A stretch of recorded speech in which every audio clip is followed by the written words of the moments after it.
Señoras y señores, para nosotros es un gran honor presentarles a la doctora Mukien Sambe. Buenos días. Un saludo especial a todos ustedes que son representantes de las comisiones de ética de los diferentes ministerios y oficinas descentralizadas. Un saludo especial a don Lidio Cadet, ya hay que decirle don Lidio, y a mí me dicen doña, así que somos dos dones. Yo me estaba riendo, no es una amplia, sino que hay muchos años que uno tiene. Entonces no es amplia porque es amplia, sino porque tenemos muchos años bregando. Quiero hacer esta conversación y por eso pedí que no me apagaran las luces, porque quiero verle las caras a todos ustedes. Cuando hablamos de ética para la vida, no estamos hablando solamente que corresponde a los servidores públicos, sino también a toda persona que haya nacido y que tenga una convivencia social. La ética permea la sociedad desde arriba hasta abajo. Cuando estábamos calculando, Basora y yo, ya hace 14 años que se proclamó este decreto. El Consorcio de Educación Cívica, y me alegro porque tengo aquí una doble representación, no solamente estoy aquí como historiadora, estoy aquí como maestra. El Consorcio de Educación Cívica, que tiene ya casi 30 años, comenzó a discutir la necesidad de que en el país se incentivara la educación en valores, no solamente desde la perspectiva oficial que esté incluida en el currículum del Ministerio de Educación, sino también que abarcara a toda la sociedad. Nos pusimos a elaborar un decreto y dijimos, bueno, pero ¿qué fecha y a quién elegimos como la persona que debía representar eso que queremos, que es la ética y los valores? Y acordamos que se presentara el Día Nacional de la Ética en conmemoración de Ulises Francisco Espaillat. Hicimos todos los aprestos del lugar, en ese momento era Leonel Fernández el presidente, nos comunicamos, los llevamos, finalmente lo proclamaron, casi terminando su mandato. Desde entonces hemos estado celebrando este Día Nacional de la Ética, cada año, con más, con menos gente. Hacemos los encuentros de educadores cívicos. Desde hace varios años nos dirigimos a la provincia de Espaillat, a su capital, a Moca, y ahí homenajeamos a Ulises Francisco en su estatua y luego tenemos un encuentro de jóvenes. Tenemos años haciendo el encuentro de educadores cívicos, tenemos años haciendo ofrenda floral con todo el respeto y la solemnidad que merece a Ulises Francisco Espaillat. Tenemos años haciendo esto y yo siento a veces, y me preguntaba el periodista hace un momento, si valía la pena hacer todo esto. Y la verdad que yo le dije, me aferro a la esperanza, soy maestra por convicción y yo soy de las que piensa que es mejor seguir sembrando en el desierto que no hacer nada. Y me pregunto, ¿vale la pena celebrar un Día Nacional de la Ética cuando hace poco Alan García se suicidó porque iba a ser apresado por actos de corrupción, sobre todo de sus familiares cercanos? ¿Vale la pena hablar de corrupción y de ética en un país donde tenemos a un Odebrecht que está punzando las fibras esenciales de una cantidad de países? ¿Vale la pena hablar de ética cuando todavía las instituciones no se respetan? ¿Vale la pena hablar de ética cuando la justicia no es justa y no es ciega? Y yo le dije a él, sí, vale la pena hablar de ética. ¿Saben por qué? Porque yo soy de los que dicen que hay que aferrarse a la esperanza, creer en la educación como el elemento transformador, y prefiero luchar y no quedarme callada ni quedarme con los brazos cruzados. Recuerdo que un Día Nacional de la Ética, con otra comisión, no estaba don Lidio en ese momento, y estaba en el cuestionamiento al financiamiento de un edificio público donde está ahora la Suprema. Yo dije, me invitaron a hablar de ética en este edificio que hoy día está cuestionado por la sobrevaloración de los muebles y del inmueble.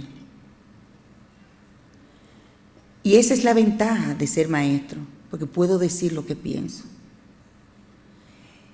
Yo creo que hablar de ética no se refiere solo a los servidores públicos, nos afecta a nosotros también como ciudadanos, porque el tema de esta cultura de la impunidad, el tema de esta cultura donde cada quien trata de aprovecharse lo más que pueda desde la posición que ocupa, pública o privada, es parte de una cultura ciudadana que nosotros tenemos que combatir para crear una nueva cultura de respeto a la ley, de respeto a la institución y de lucha en contra de la impunidad, que la justicia funcione y que los culpables sean sometidos como debe ser.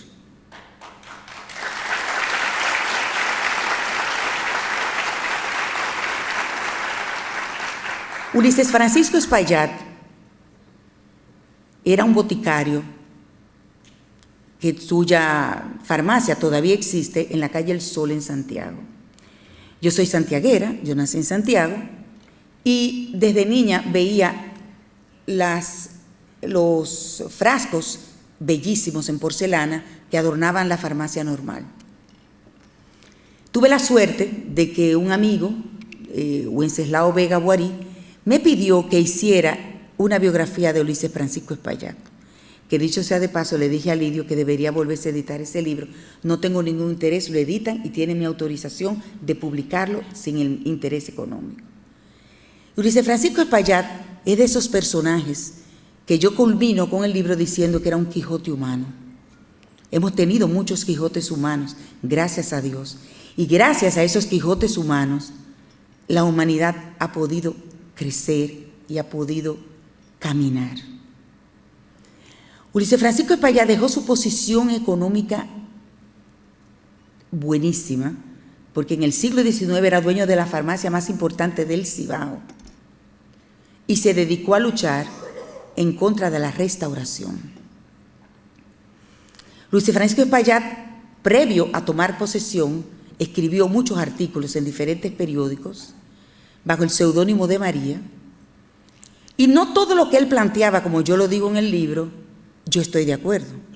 Tenemos derecho a equivocarnos, tenemos derecho a exponer nuestros argumentos y tenemos derecho a equivocarnos y que nos rebatan. Siempre he hablado del derecho a la disidencia y del derecho a la crítica con altura y con fundamentos.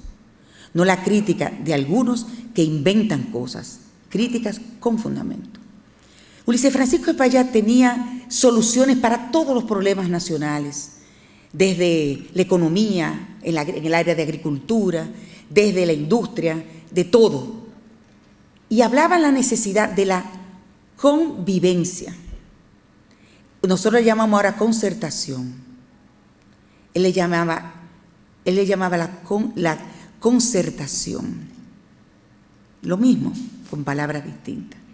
Y él decía con tanta tristeza, ¿por qué en este país todo el mundo quiere ser presidente y no son capaces de esperar 4 años que no son nada comparado a la eternidad? Se parece a lo que estamos viviendo ahora, y eso fue escrito en 1876. 1876. Decía, ¿por qué en este país hay tanta violencia? ¿Por qué tenemos que dirimir las diferencias con las armas? Todavía aquí, en las demostraciones políticas, cuando están los periodos de las caravanas, los contrarios se enfrentan con golpes y hasta con balas, y ustedes son testigos que han muerto varios. Todavía vivimos lo mismo. Ulises Francisco Espaillat estaba en contra de la cadena de la condena a muerte, y él decía, yo prefiero a un culpable suelto que a un inocente muerto, porque la vida es algo sagrado que la justicia no puede ser y sentirse como si fuera Dios. Ulises Francisco Espaillat defendía a la mujer. Ulises Francisco Espaillat defendía la necesidad de la juventud. Y Ulises Francisco Espaillat también era racista, hay que decirlo. Ulises Francisco Espaillat era racista y defendía el proyecto norteamericano y el proyecto inglés. Era racista, yo no sé qué le pasó con el sancocho, pero él odiaba el sancocho y decía, ¿cómo es posible que un país tan bueno que es el sancocho? Y entonces él decía, ¿cómo es posible que un país defienda el sancocho?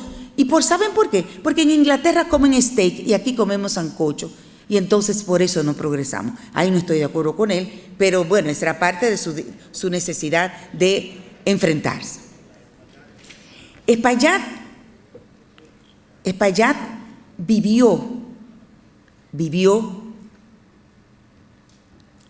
con los fondos de su patrimonio personal.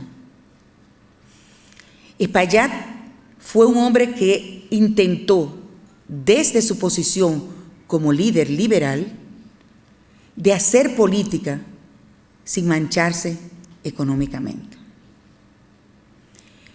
Intentó, cuando fue presidente de la República, aplicar todo lo que pensaba. Él llevó, imagínense, en ese tiempo no existía la carretera Duarte. Cuando fue electo presidente de la República, fue electo con una votación arrolladoramente unánime. Y la algarabía que había porque Espaillat iba a ser presidente era grandísima. Él salió desde Santiago, pasó por La Vega, pasó por todos los pueblos, porque en ese tiempo era en caballo y no había carretera buena. Duró varios días y en cada localidad donde él se detenía había una fiesta.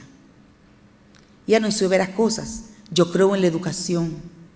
La educación es el elemento transformador, decía él. Espaillat no creía en las Fuerzas Armadas y por eso uno de los generales decía, ya va a durar poco. Porque la mayoría de los presidentes de ese momento y de todos los tiempos se han sostenido en la milicia. Él creía en la educación, como buen positivista que era. Espaillat llegó al Palacio Nacional con toda la algarabía del mundo y lo recibieron. Comenzó a emitir decreto, él creía en la pluralidad, vinieron todos los exiliados. Él creía en la pluralidad y en su gobierno introdujo gente de todos los grupos. Él creía en la pluralidad y dejó que los periódicos dijeran lo que pensaba. Él creía en la pluralidad y quizás eso lo hizo sucumbir. Apenas duró 5 meses. Y la pregunta es, ¿qué es mejor? ¿La permanencia en el poder por encima de tus principios y tus valores? ¿Qué es mejor? ¿La permanencia en el poder por el poder mismo, a pesar de que tú no solamente violentes los principios y valores, sino que tengas que dar dádivas y dádivas de todas las categorías y de todos los estratos? Espaillat decide renunciar y su carta de renuncia es impresionante. Hay un fragmento que yo lo cito en mi libro de Federico García Godoy. Espaillat tenía apenas 57 años cuando dejó la presidencia, 57, 58, o sea, más joven de los años que yo tengo ahora. Y sin embargo, decía Federico García Godoy, pasó frente a mí, parecía un anciano encorvado, triste, deprimido. Pero aquel hombre que caminaba frente a nosotros, le hicimos la reverencia porque era la ética hecha persona. Cuando ya en la postrimería de su vida intentaron que él participara, él dijo, nada puede levantar la lápida con la que fueron sepultadas todas mis ilusiones. Y Espaillat muere poco tiempo después. Sin embargo, a pesar de su muerte, hoy lo estamos recordando. Lo estamos recordando porque fue un hombre que vivió con la integridad y fue coherente con sus principios, con sus valores y con sus ideas. ¿Estaba de acuerdo yo con todo lo que planteaba Espaillat? Como dije ahorita, no. ¿Por qué lo defendemos? Porque en este país se necesitan símbolos de seres que hayan sido seres de carne y hueso, que dieron la vida por sus principios y porque creían en un país mejor. Y por eso, celebrar el Día Nacional de la Ética en esta sociedad y en estas sociedades donde la corrupción, la falta de decencia, la impunidad, donde las mujeres, que, bueno, no todas, pero muchas que triunfan, son aquellas que ustedes saben, voluptuosas, que ofrecen sus servicios al mejor postor, las You Ladies. Nosotros tenemos que seguir luchando contra esos valores, antivalores de esta sociedad donde prevalece el tener y no el ser. Y por eso defendemos la presencia de Espaillat, porque él prefirió ser a pesar de perjudicar su tener. A pesar de perjudicar su tener. Así que yo pienso que este es Día Nacional de la Ética, lo vamos todos,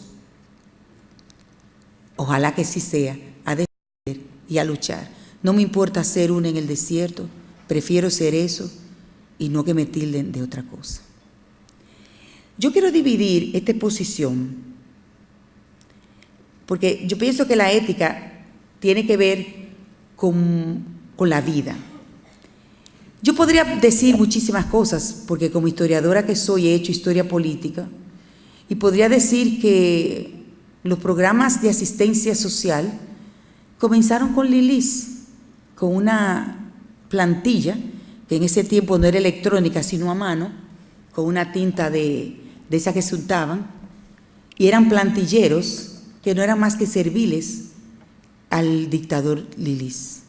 Lo mismo hizo Trujillo.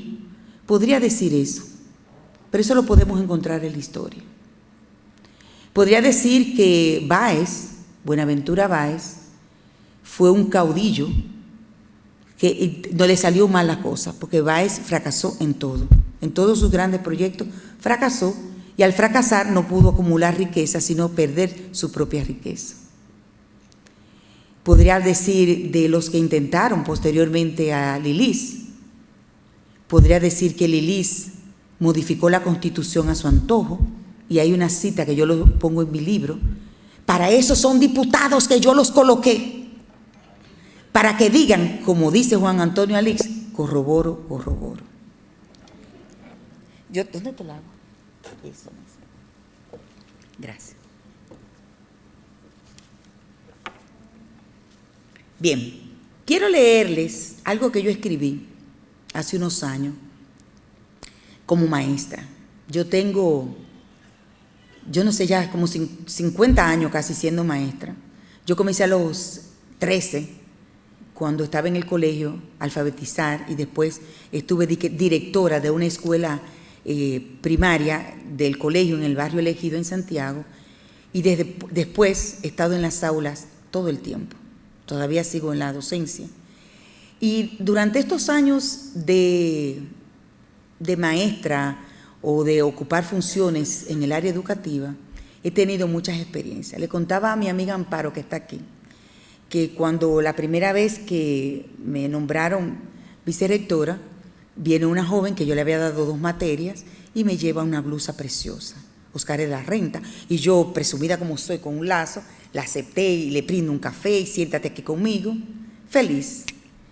Cuando estamos en el sector privado, ¿verdad? Estamos hablando de la universidad. Y ella me dice: profe, ya habían pasado todos los plazos para cambio de asignatura, agregar, baja y añadida, todo. Me dice ella: profe, a propósito, ¿usted cree que podríamos añadir y quitar una materia? Yo me paré, dije: coja su maldita blusa, muchacha de la M, y te me largas de la oficina. Al otro día ella volvió llorando, y me pidió que por favor me quedara con la blusa. No me la puse, no pude ponerme, la regalé. Me pasó otro caso. Este era todavía un hijo mío. Él sigue diciendo que es mi hijo. Y cuando yo era más joven, Luis Miguel, el cantante, era mi novio. Mi esposo lo sabía, Luis Miguel no. Luis Miguel nunca lo supo, ya yo terminé con él, pero... Y yo siempre decía en clase, yo daba 2 materias básicas, historia de las ideas políticas y pensamiento dominicano. Y entonces, él me pidió un plazo para entregar un trabajo una semana. Pasó la semana, no me entregó el plazo, yo le quité los 20 puntos y le di una C. Él va a mi casa, me lleva el disco de Luis Miguel, México en la piel. Bueno, yo lo siento, como era mi hijo, él estaba acostumbrado a mi casa, teníamos una tertulia de estudiantes de Derecho, y ponemos el disco, y me dice, profe, ¿y los 20 puntos qué vamos a hacer? Mira, ahí fue que yo cogí el pique más grande, digo, tú estás utilizando mi relación personal contigo para darte los 20 puntos, pero tú te estás poniendo loco, muchacho de la M. Lloró, le dije, coge tu maldito disco y te vas, y te me largas, para que ustedes vean que es una cultura del oportunismo que se da no solamente en el sector público, sino también en el sector privado. Yo le voy a narrar esto que me pasó y quiero que ustedes lo reflexionen. Me permiten leer porque está escrito. Bueno, impartiendo la materia de historia de las ideas políticas, el tema que más llamaba la atención era el tema de Maquiavelo. Ustedes saben que Maquiavelo, en su obra más conocida, que es El Príncipe, genera una expectación en la juventud que ustedes no se pueden imaginar. En esa clase, porque esa materia se da ya a los muchachos que están terminando Derecho, entonces hay mucho nivel. Y mientras estábamos hablando sobre los temas de Maquiavelo, el grupo se dividió en 2, los defensores de Maquiavelo y los que estaban en contra de Maquiavelo. Parte de las ideas de Maquiavelo son las siguientes. Maquiavelo parte del principio de que el ser humano es malo por antonomasia. Yo escribí una serie de artículos, ¿somos buenos o malos? Y tomé varios pensadores que plantean, somos malos por naturaleza, por lo tanto el peso de la ley debe ser mayor, somos buenos y la sociedad nos corrompe, que es otra posición de otros pensadores, y la sociedad entonces hay que mejorar y ser más impositivo con la ley. Entonces, él dice, Maquiavelo, que los hombres son mediocres, incapaces de ejercer la bondad por naturaleza propia. Y que el bien lo hacen por necesidad y por oportunismo. Lo hacen por fuerza, pero cuando gozan de medio y libertad para ejecutar el mal, lo hacen. Son codiciosos los seres humanos de bienes materiales. Son ambiciosos, su ganancia es el poder, porque es el incentivo para vivir. Y Maquiavelo por eso aconseja al príncipe, absténgase a dar los bienes de una vez, délo poquito a poquito como la canción. Eso no lo dice Maquiavelo, despacito. Eso lo digo yo. Entonces, yo en la clase le ponía un contrapeso. Y le hablaba, a mí me encanta ese autor, Fernando Savater. Hay un libro que me encanta, Ética como amor propio. Él tiene también Política para Amador, Ética para Amador. Tiene muchísimos libros. Me encanta Fernando Savater porque es un autor que habla de la vida cotidiana y cómo no hacerlo. Y él habla de la ética, dice él, en la ética como amor propio, y ese es un elemento clave, la ética es una toma de postura voluntaria. Yo decido ser ético o no serlo. fruto de la reflexión, pero sobre todo porque hay un amor hacia la humanidad y un amor hacia sí mismo. Eso lo dice Sabater. Cuando se hizo ese debate, yo le escribí una carta a los muchachos que se llamaba Una carta a Jorge y Andrés. Y les decía, quizás mis queridos alumnos, ustedes tengan razón en alguna de las partes de sus argumentos. La vida ha demostrado que el pragmatismo salvaje, la megalotimia, de la que tanto hablaba Fukuyama en su libro El fin de la historia, es lo que ha primado en el oficio de hacer política. Lo importante es llegar al poder, no importa el costo humano y moral que supongan las alianzas. Que tengamos que hacer aquello o esto, negando los principios que decimos defender. Dicen ustedes, le decía a los estudiantes, una vez triunfantes, lo esencial es mantenerse a cualquier precio, no importa a quién se pisotee ni a quién se enfrente. Tal vez tengan razón. Y yo siga siendo una emotiva y soñadora maestra que defiende a toda costa el ejercicio ético de la política y de la vida. Como decía Sócrates, hay que guiarse por el timos, es decir, debe ser una actividad, la vida política y la vida social, una actividad buena y virtuosa, porque su fin último ha de ser la felicidad humana. Una quijotada absurda, dirán ustedes. La virtud maquiavélica, que no es la virtud de nosotros, es decir, el arte de adecuar a la realidad los intereses del gobernante, ha hecho mucho daño a esta humanidad, le decía yo en la carta. Y en su nombre se han cometido muchos horrores. ¿Cuántas muertes y desgracias humanas se habrían evitado? La codicia humana incentivada desde el poder ha propiciado la corrupción. Qué fácil resulta así el enriquecimiento. Y aquella frase lapidaria del príncipe, es mejor ser temido que amado.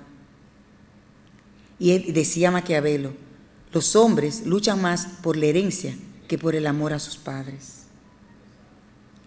Qué triste ver el espectáculo de la adulación, digo yo. Esta misiva la escribo porque sigo creyendo en la juventud como la fuente transformadora de la realidad y de la humanidad. Ustedes dos tienen sus vidas por delante, tienen la inteligencia, capacidad y energía para hacer muchas y grandes cosas. Por favor, no dejen que la realidad los absorba y les impida soñar. Espero que podamos seguir juntos en el camino de la construcción de una nueva sociedad más humana, más justa y verdaderamente democrática. El artículo salió publicado. Cuando volvió a la próxima clase, lo estaba leyendo. Yo dije, miren, escribí, a partir de la última clase, yo escribí este artículo, y cuando estoy leyendo, veo una joven que se llama Alicia, que está sentada a mi izquierda, y la veo llorando. Yo leía, la veía llorando, seguía leyendo y la veía llorando. En un momento estaba hasta con jipío. Entonces, al final, ella me preguntó si me levantó la mano, si podía hablar.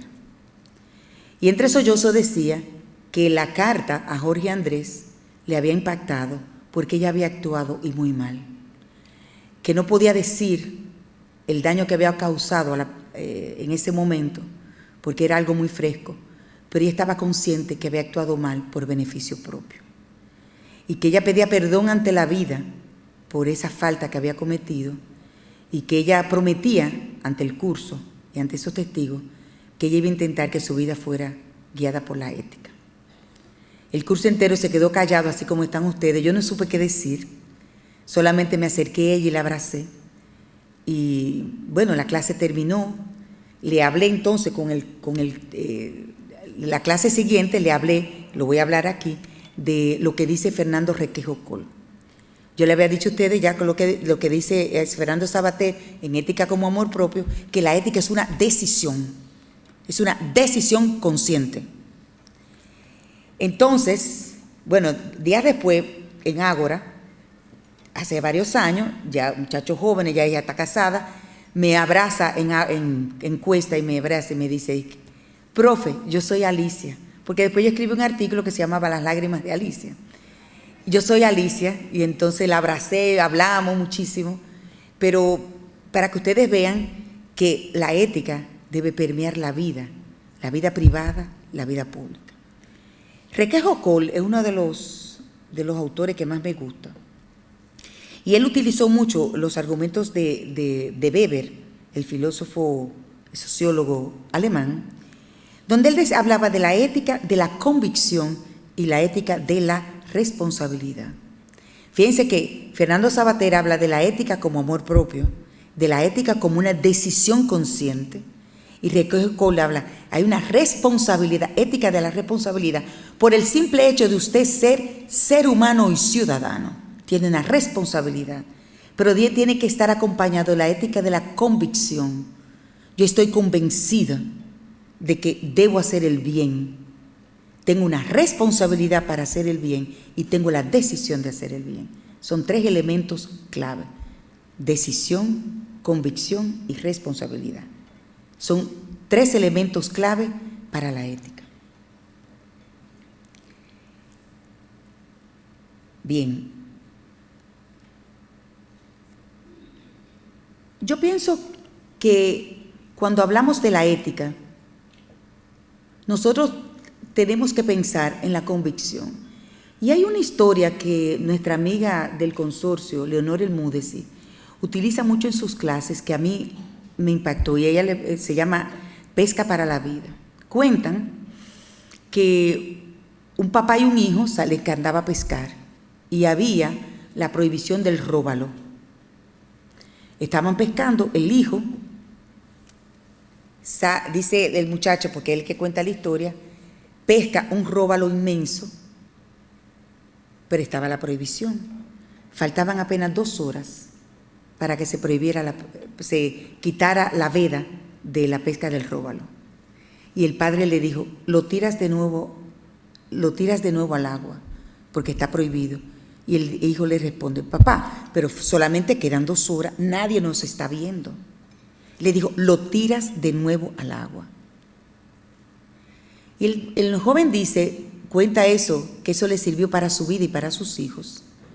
Porque el tema de la ética no es que me vean, el tema de la ética no es que lo vayan a saber, el tema de la ética es responsabilidad, convicción y decisión. Y nosotros, ustedes, principalmente como funcionarios públicos, nosotros como ciudadanos, tenemos que tener la responsabilidad, la convicción y la decisión de ser éticos para la vida. Nosotros como consorcio seguimos luchando con los jóvenes porque creemos que es a través de la educación que se hace. Soy de las que piensa que el nuevo currículum, y lo estoy diciendo en público porque aquí hay gente de la Secretaría, se lo dije frente al otro ministro, lo he dicho en escrito, el componente de la ética, así como el componente de las ciencias sociales, supuestamente está como una ¿cómo se llama? Transversal. Y yo digo que está atravesado. Porque ni se trabaja la ética, ni se trabaja la historia, ni se trabajan las ciencias sociales. Y yo lo veo por mis nietos, y yo sigo creyendo que la educación debe partir de ahí. Y como decía, porque lo escribió hace un tiempo, un momentico, en la complejidad, Morin, yo le decía Morán, Edgar Morin decía que es la educación a través de la historia que se enseñan los valores. Y aunque estamos convencidos de eso, el nuevo currículum que aboga el MINER tiene atravesado esos valores de la ética y las ciencias sociales. Y las ciencias sociales como el instrumento para educar la ética. Yo sigo creyendo que la historia no es solamente para los eruditos, la historia es un instrumento para conocer el pasado y no sigamos caminando y transitando los mismos caminos. Y da vergüenza en este país que 100 y tantos años después lo que decía España tenga valor. Y a mí me da vergüenza que 100 y tantos años después lo que decía Espaillat tenga valor en una sociedad del siglo XXI. Muchas gracias.